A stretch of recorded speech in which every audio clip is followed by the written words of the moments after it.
In 1958, a food historian driving across America wrote something that never got published: that the most interesting cooking in America was not in the restaurants.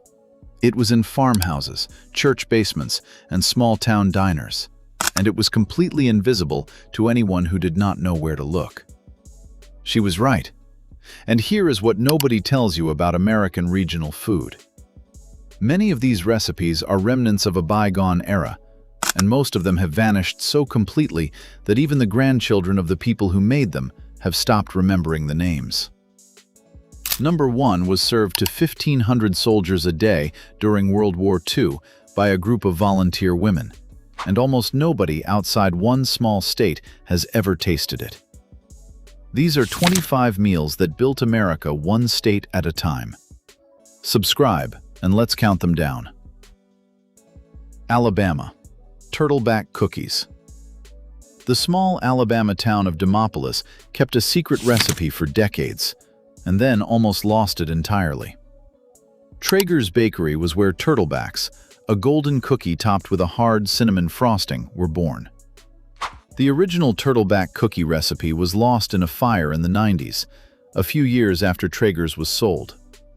Under new ownership, locals said the cookie was never the same.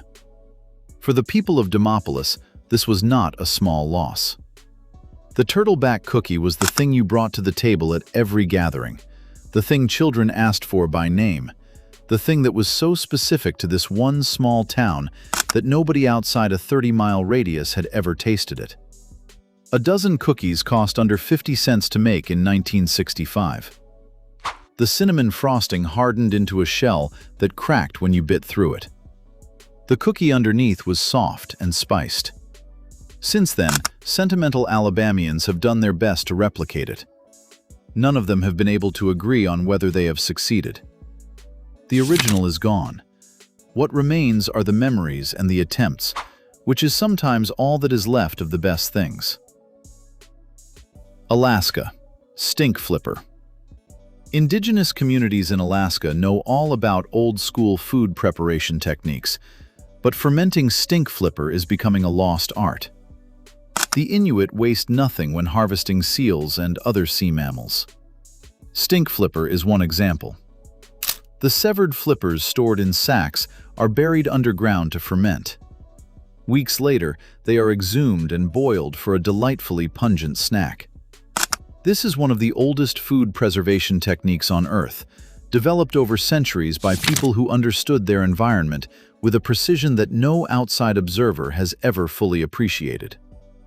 The fermentation process was not a lack of options. It was knowledge. The understanding that controlled fermentation transformed food in ways that kept a community fed through the longest winters. The knowledge required to do this correctly is being lost as younger generations move away from traditional practices. What is being lost is not just a food. It is a relationship with an environment and a tradition that took generations to develop and is taking one generation to forget. If any of these remind you of a kitchen you grew up in, this channel exists for you. We remember these things here. Subscribe and come back every week. Arizona. Dene lamb shank stew with green chilies. The Navajo people of Arizona, known as the Dene, made a unique lamb shank stew, sourced from Raza de Chura, or churros, the 16th century sheep breed brought to the Southwest by Basque explorers. Before colonialism decimated the Dene's crops, reduced their livestock, and systematically attacked their culture, Dene lamb shank stew with green chilies was a warming, classic dish enjoyed in Arizona. The stew was lamb shanks slow braised with roasted green chilies, onion, and the particular herbs of the Colorado Plateau. The lamb cooked until it fell from the bone. The chilies gave it a warmth that built slowly. The broth went deep and slightly smoky. This dish did not disappear because tastes changed. It disappeared because the conditions that produced it, the sheep, the land, the traditional knowledge, the time, were deliberately dismantled. What remains exists in Navajo Nation communities that carried it forward against considerable pressure. Arkansas. Cherry Nut Pie. Roy Fisher's Steakhouse in Little Rock popularized this icebox pie, composed of cream cheese filling, tart cherries, and toasty pecans inside a graham cracker crust. The restaurant opened in 1947 and was sold in 2005 when the Fishers retired. Under new ownership, locals said the cherry nut pie was never the same. An icebox pie cost under $1 to make in 1965. The cream cheese filling was sweet and slightly tangy. The tart cherries cut through it. The pecans gave it texture. The graham cracker crust held everything. This was the dessert that regulars ordered before they sat down, because they already knew they wanted it before they looked at the menu. California. Acorn bread. Acorn bread has existed globally for centuries, and in California, it was first prepared by indigenous communities throughout the state. Acorns were gathered in the late summer and autumn, roasted and shelled, then ground into flour. Acorn flour varieties with a high tannin content were soaked in water to leach toxins. The dough was cooked on hot stones, creating a dark, crusty bread that is dense, nutty, and largely forgotten. Before the Spanish missions arrived, before the gold rush, before California became what it is today, the indigenous peoples of the state fed themselves with extraordinary skill from what the land provided. Acorn bread was not a primitive solution, it was a sophisticated one. The leaching process that removed tannins from the flour required understanding of chemistry that European settlers did not have when they arrived. The bread was dense and slightly nutty, and nothing like wheat bread. It was its own thing entirely. And it was here long before anything else that California calls its food culture was. Colorado. Mountain pie. Of all the regional pizza styles America offers, Colorado's mountain pie is one of the more obscure. Bo Joe's, a small pizzeria chain in the Mile High State, created mountain pie and is one of the only places keeping it alive. Mountain pie is characterized by a thick, hand-rolled crust sweetened with honey.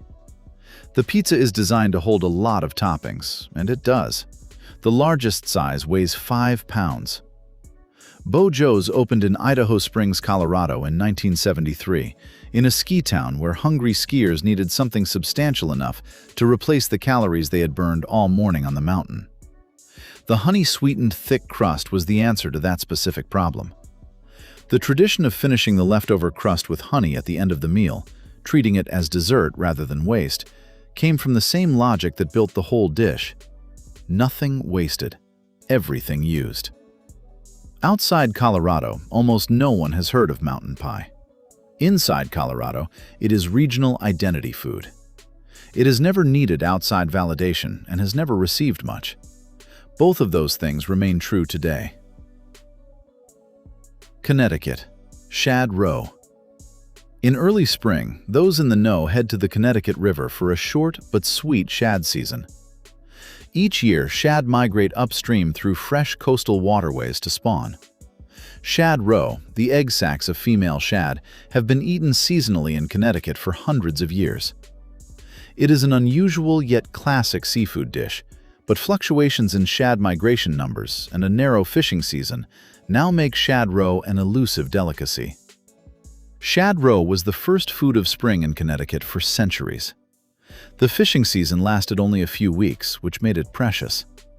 It was sautéed in butter with bacon and lemon, the roe crisping slightly at the edges while the center stayed soft and rich. The flavor was intensely of the river, briny and complex, and unlike anything from the ocean. The Connecticut River shad run has become shorter and less predictable as the river has changed. The community of people who knew what to do with shad roe has thinned with each generation. Most Connecticut residents today have never tasted a food that their great-grandparents ate every spring of their lives. Here is what the history of American food almost never says plainly. The dishes being lost are not being lost because they were inferior. They are being lost because the people who made them were not considered worth writing about. Indigenous communities, enslaved people, and women cooking for their families are responsible for creating a lot of the dishes on this list. The food media that decided which recipes got preserved and which ones did not was not neutral. It preserved the food of the people it considered worth preserving.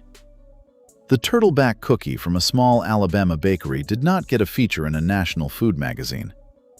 The Dene lamb stew did not appear in a cookbook distributed nationwide. The cherry nut pie from Roy Fisher's did not travel beyond the county line. What we are counting down today is not just a list of forgotten foods. It is a list of the people those foods came from, and a reckoning with who decided that some kitchens were worth remembering and some were not. Delaware Specials. The Delaware Heritage Cookbook, printed in the 1980s, celebrated classic foods that the first state cultivated. An appetizer called Delaware Specials was lost by time, but feels relevant. The recipe calls for English muffins to be quartered and toasted, then topped with mayo, sharp grated cheese, finely chopped canned black olives, and green onions. Delaware Specials have almost no online presence, but this lost recipe fits perfectly with the bachelorette eats and budget canapés of today. A tray of Delaware Specials cost under $1 to make in 1970. The muffin quarters went crisp under the broiler. The cheese melted and browned. Florida. Orange meringue pie. Of course, oranges should be incorporated into pies as much as their citrusy siblings lemon and lime. And yet, Florida orange meringue pie is a relic. Recipe archivists in the Sunshine State credit the best-known recipe for Florida orange meringue pie to Caro Hare, an early 20th century socialite who loved to entertain. Florida orange meringue pie highlighted the best of Florida's bounty, but lacked the timelessness of other pies. The pie was bright and sweet and deeply citrusy in a way that lemon meringue approached but never quite matched, because Florida orange is a different flavor register entirely. Warmer, rounder, slightly tropical. The meringue went golden on top, and the curd beneath it was the color of a sunset. In a state defined by its oranges, it seems impossible that the orange pie lost to the lime pie. But the key lime pie had a better story, a better name, and a geographic specificity that the orange meringue pie, despite being equally good, could not match. Marketing, even in 1950, mattered. The orange meringue pie had no one to market it, and eventually stopped being made. Georgia. Sriracha. Deep within the recesses of Georgia's history is a rice cake that children called sriracha. On Sapelo Island and St. Simon's Island, enslaved people practiced their Muslim faith through charitable offerings called sadaqah. Making small rice cakes in the traditional West African style and giving them to enslaved children was an act of sriracha. The children later recounted being told to say Amin in prayerful praise before eating the rice cake. A sriracha was a small puffed rice cake, sweetened slightly, the size of something you could hold in a child's palm. It was made from the rice that Georgia's coastal plantations grew in abundance, transformed by the hands of the people who grew it into something that carried meaning far beyond its ingredients. This is a food that existed as an act of faith and an act of community in conditions designed to destroy both. The women who made sriracha were doing something profound with what was available to them. That it is now so obscure that most people have never heard the word is a loss that extends far beyond the loss of a recipe. Hawaii. Cream of luau soup. Potluck-style luau stew gets a lot of attention from recipe seekers looking for a taste of the islands, but cream of luau soup was there the whole time. The thin broth soup gets its body from coconut milk and lots of luau, which translates to taro leaves. Vintage cream of luau soup recipes were passed on to other nations like Japan, while simultaneously losing popularity in the States. The taro leaves gave the soup a deep green color and a mild, slightly earthy flavor that the coconut milk softened and enriched. It was simple and specific, and tasted entirely of the islands. Not the tourist version of the islands, but the version that existed before the hotels arrived. The soup traveled outward. It influenced cooking in Japan and across the Pacific. And then, somehow, in the place that invented it, it lost ground to the dishes that the tourist industry decided were the face of Hawaiian food. What the tourists eat is not what the people who built the islands ate. The cream of luau soup is the proof of that difference. Idaho, choke cherry pudding. The choke cherry pudding, traditionally prepared by tribes from Idaho and Nevada, was mostly forgotten until a high school student brought its medicinal benefits to light through a science project. Toishabui, or choke cherry pudding containing crushed seeds of the chokeberry plant, were scientifically proven to reduce the size of uterine sarcoma cancer cells. This discovery gave much-needed recognition to the mindful diet indigenous peoples of the United States have demonstrated for hundreds of years. Illinois, Jimshu sandwich. The jimshu, also spelled jimshu or jimshu, is a niche fixture of the south side of Chicago. Corned beef joins roast beef and shredded gyro meat in a submarine roll topped with onions, cheese, lettuce, tomato, giardiniera relish, mustard, and gyro sauce. The jimshu was not invented in a test kitchen. It was invented on the south side of Chicago by someone who understood that the customers at the counter wanted something that combined every good thing in the case into one sandwich, and who had the confidence to do that and put a name on it. A jimshu in 1975 cost under $2 and took both hands to hold, and left evidence of itself on your shirt regardless of how careful you were. The giardiniera gave it a vinegary heat that cut through the richness of 3 different meats. The gyro sauce tied everything together. Outside the South Side, almost nobody has heard of it. Inside the South Side, it is as specific to place as any food in this video. Indiana, persimmon pie. The vibrant and seasonal persimmon fruit is plentiful in the Midwest, inspiring locals past and present to make the most of them. Persimmon pudding remains relevant in Indiana, while persimmon pie has fallen under the radar. The inclusions of sour cream and brandy tamp down the persimmon's notorious bitterness, yet persimmon pie hasn't captured long-term attention from most Hoosiers.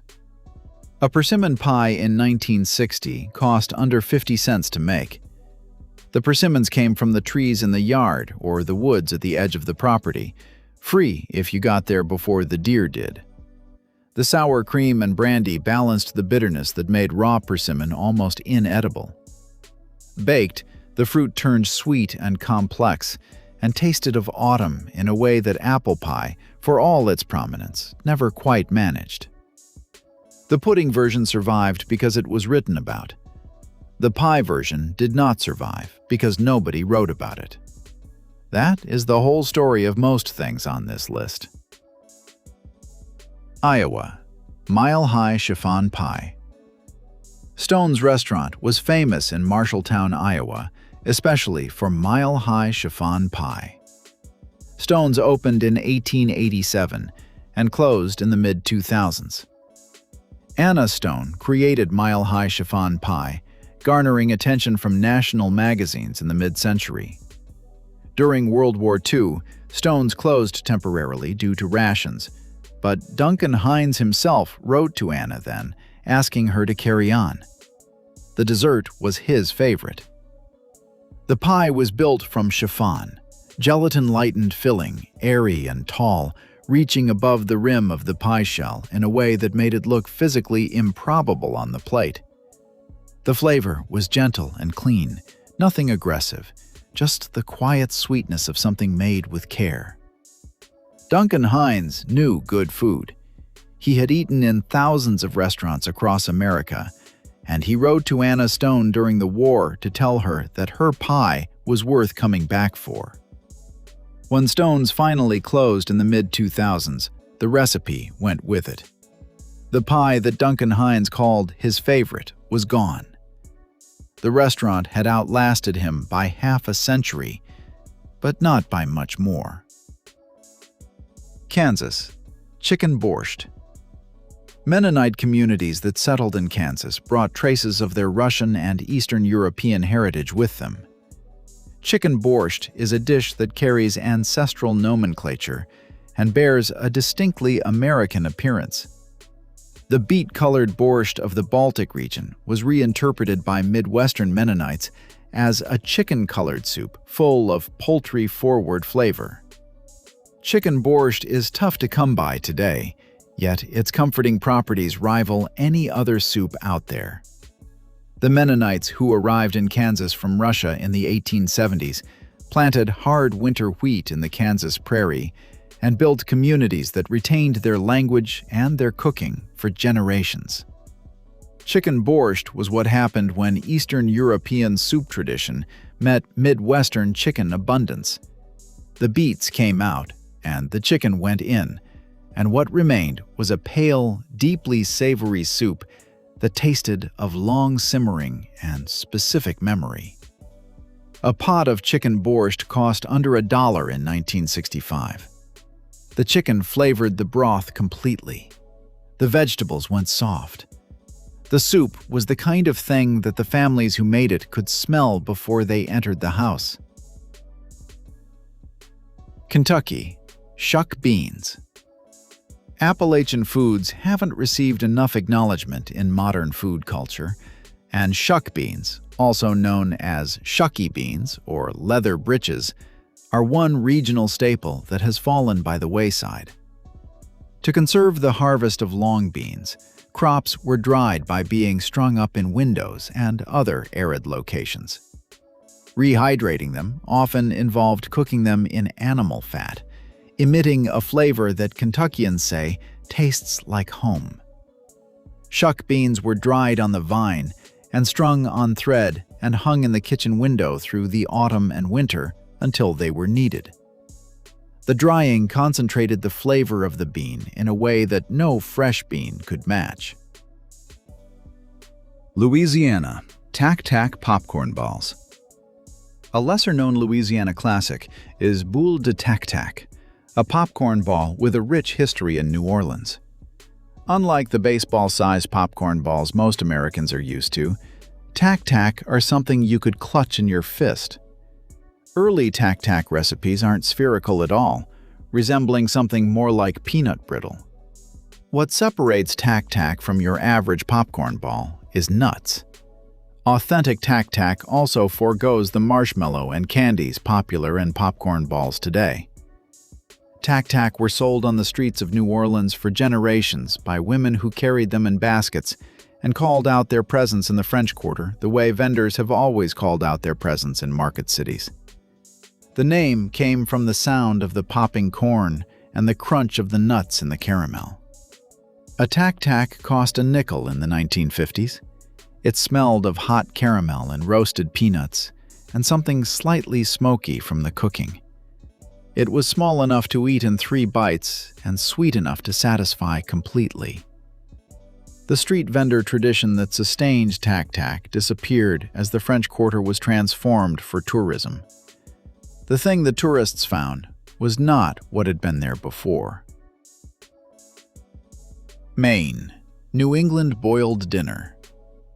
What was collectively known as New England boiled dinner in Maine was basically a St. Patrick's stovetop boil served any night of the week. A pot of salted water containing corned beef, peeled potatoes, celery, carrots, cabbage, parsnips, and turnips is a formerly enjoyed food modern diners haven't prioritized. The boiled dinner was Monday supper in Maine, the way it had been since the Irish immigrants who arrived in the mid-1800s brought it with them and planted it permanently in the main kitchen. The corned beef went in first and simmered for hours. The vegetables went in last, each one timed so that everything finished together. A boiled dinner cost under $1 in 1962. The whole pot smelled of salt and beef and cooked cabbage in a specific combination that announced itself from outside the house. The corned beef went pink and fork tender. The potatoes absorbed the brine. The cabbage went sweet. The dish has not disappeared entirely, but it has retreated to St. Patrick's Day, which removes it from the ordinary week where it belonged and turns it into an occasion. A meal that was Tuesday in 1955 has become a holiday by 1995. Skillet cheeseburger pasta. Your mother made this when the grocery money was almost gone and Friday felt far away. A pound of ground beef cost 89 cents in 1978. Elbow macaroni, Velveeta, 1 onion, and canned tomatoes. Under $2.50 fed 6. You brown the beef with onion. You drain the grease. You add dry macaroni, tomatoes, and 2 cups of water. You cover and simmer 12 minutes. You stir in cubed Velveeta until it melts into orange ribbons. The kitchen smells like a school cafeteria on a good day. This skillet came from Midwestern working-class kitchens in the early 1970s and spread through Ohio church cookbooks by 1978. 1 pan, 12 minutes, 6 plates. Nobody went hungry. That was the whole point. Spanish rice skillet. If this skillet had a theme song, it would be 6 hungry people suddenly going quiet when the lid came off. Ground beef cost 89 cents in 1978. Long grain rice, onion, green pepper, canned tomatoes, and chicken broth. Under $2 fed 5. You brown beef with onion and pepper. You drain the fat. You toast dry rice 1 minute in the drippings. You pour in tomatoes and broth. You cover and simmer 20 minutes. The rice goes red and tender. The beef dissolves into every grain. Spanish rice entered American kitchens through Mexican-American cooking in Texas and California in the early 1900s. It spread through home economics textbooks by 1955. For 5 people on $2 in 1978, this was the most efficient hot dinner ever invented. Pork chop and potato bake. She browned the chops in the same pan she baked them in. 1 pan, 1 hour while she supervised homework. 4 pork chops cost $1.29 in 1983.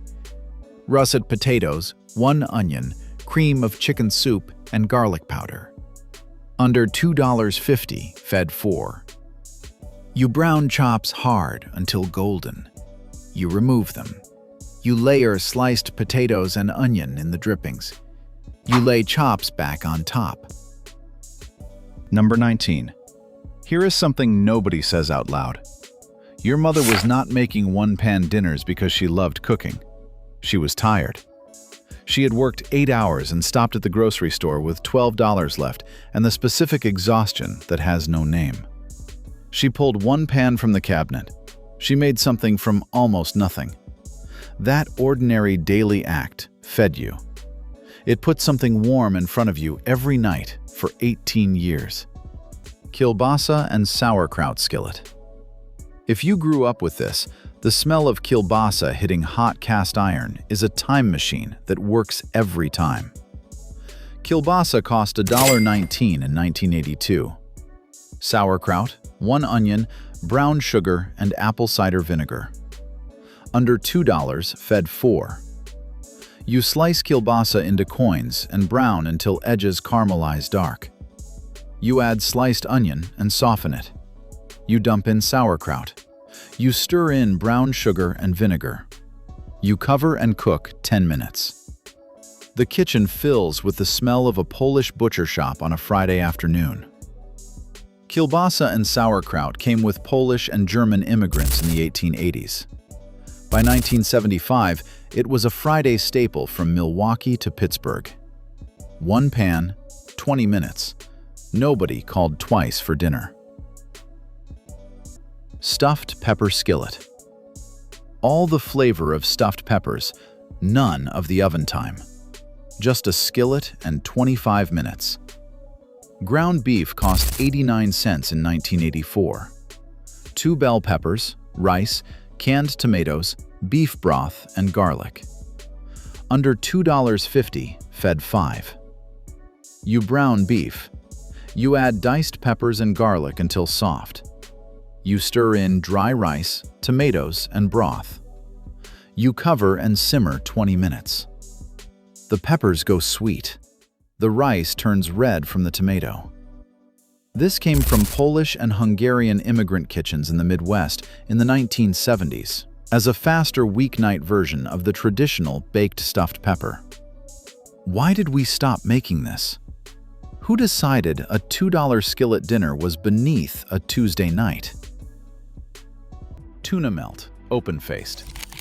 A can of star-kissed tuna cost 49 cents in 1974. 2 slices of rye bread, a slice of American cheese each, mayonnaise, and a pickle. Under $1. Fed 2. You drain the tuna and flake it with a fork. You mix it with mayonnaise, a spoon of pickle relish, and a pinch of black pepper. You toast the bread lightly. You pile the tuna thick on each slice and lay a slab of cheese over the top. You slide it under the broiler for 3 minutes until the cheese bubbles and turns the color of a harvest moon. The smell is sharp and salty and warm. The bread goes crisp underneath.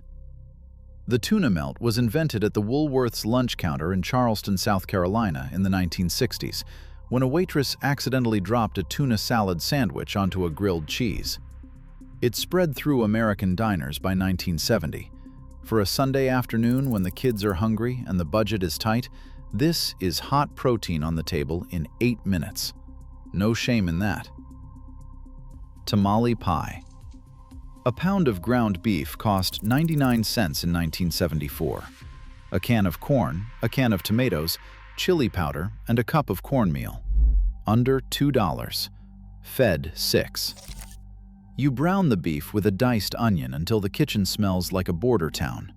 You stir in the tomatoes, corn, chili powder, and a pinch of sugar. You let it simmer until it goes thick. You mix cornmeal with milk and eggs and pour it over the top like a blanket. You bake it at 375 for 30 minutes. The cornmeal puffs up golden. The filling bubbles at the edges. A spoon goes in and comes out coated in red and yellow. Tamale pie came out of Tex-Mex kitchens in San Antonio in the 1920s, spreading through Depression-era Better Homes and Gardens cookbooks as a way to stretch beef with cornmeal. It hit peak popularity in 1970s American homes. Creamed spinach on baked potato. A box of frozen spinach cost 29 cents in 1975. 2 russet potatoes, butter, flour, milk, and a handful of Parmesan. Under $1. Fed 2. You bake the potatoes at 400 degrees for an hour until the skins crackle when you press them. You thaw the spinach and squeeze it dry in a dish towel. You melt butter in a saucepan, whisk in flour, then milk until it thickens into a white sauce. You stir in the spinach and Parmesan and a grate of nutmeg. You split the potatoes open with a fork and pile the creamed spinach into the steaming centers. Creamed spinach came into American cooking through German immigrants in the Midwest in the late 1800s. The potato and spinach combination became a Depression-era vegetarian Sunday supper in Lutheran communities in Wisconsin and Minnesota. Fried chicken.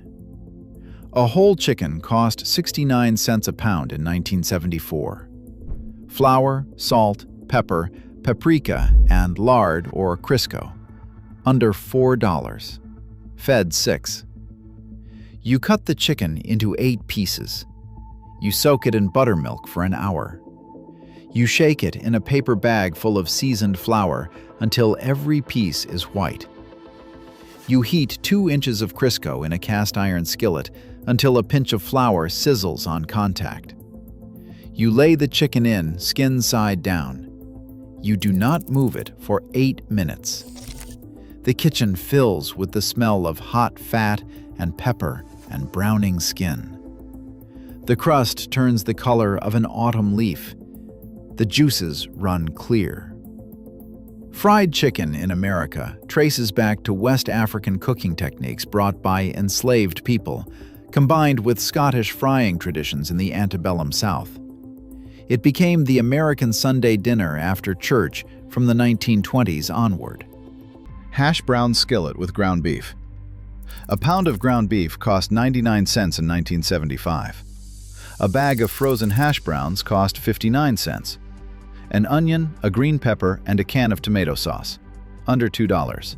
Fed 6. You lift the lid and the kitchen smells like a Midwestern diner at 5 in the morning. The hash brown skillet came out of American truck stop and diner culture in the 1950s, spreading into home kitchens through Sunset Magazine and Better Homes and Gardens by the mid-1960s. Canned tuna on toast. A can of star-kissed tuna cost 49 cents in 1974. 2 slices of bread, mayonnaise, a stalk of celery, and a boiled egg. Under $1. Fed 2. Canned tuna became the default Sunday sandwich across American households after World War II, when Chicken of the Sea and Star-Kissed ran advertising campaigns in Good Housekeeping through the 1950s and 1960s. For an elderly widow living alone on Social Security in 1978, a can of tuna stretched into 2 Sundays of lunch. That was not poverty. That was arithmetic. Hot dogs and canned beans. A pack of Oscar Mayer hot dogs cost 69 cents in 1974. A can of Van Camp's pork and beans cost 39 cents. Under $1.10. Fed 4. This was the default Sunday supper in Rust Belt cities like Pittsburgh, Cleveland, and Detroit throughout the 1960s and 1970s, when steel and auto workers came home from double shifts too tired to cook anything complicated.